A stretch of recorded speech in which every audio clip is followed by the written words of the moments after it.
Ibu dan anak ditemukan tewas bersimbah darah di dalam rumahnya di Jalan Karya Baru, Ilir Barat 1, Palembang. Polisi dalami motif yang diduga tindak pidana pembunuhan.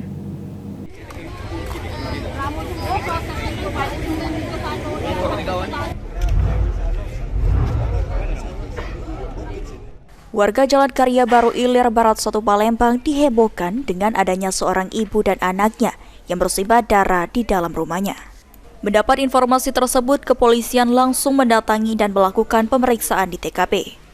Kapolres Tabes Palembang, Kombes Pol Haryo Sugiartono menyebut saat kejadian suami korban tengah berada di bengkel miliknya. Sementara satu orang anak laki-laki korban selamat dari peristiwa ini. Dari pemeriksaan di TKP oleh polisi, korban Wasila 40 tahun tewas dalam kondisi bersimbah darah dan pengki besi yang masih menempel di bagian kepala korban. Sementara Farah, anak korban yang berumur 16 tahun tewas dengan luka tusukan di bagian perut.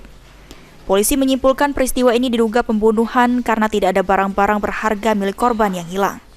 Menurut Kapolres Tabes Palembang, pihaknya masih mendalami motif dengan melakukan olah TKP, mengumpulkan barang bukti dan memeriksa sejumlah saksi untuk mengungkap kasus dugaan pembunuhan ini. Tidak ada barang-barang berharga yang hilang, yang notabene barang-barang tersebut masih utuh. Otomatis, sementara dapat kami simpulkan sementara, motif perampokan tidak terjadi. Ini sedang kita dalami, motif apa? Apakah sakit hati atau yang lain? Ini sedang kita dalami. Yang pasti modus operandinya adalah melakukan tindakan penganiayaan yang menyebabkan matinya seseorang. Yang pertama, barang bukti berupa pengki yang masih terhunus di kepala korban, ibu. Kemudian di TKP kedua di kamar ditemukan anak yang tergeletak dengan luka tusukan yang mematikan di bagian perut, sayatan di tangan. Kini kedua korban telah dibawa ke Rumah Sakit Bayangkara Muhammad Hasan Palembang guna dilakukan otopsi oleh tim kedokteran forensik.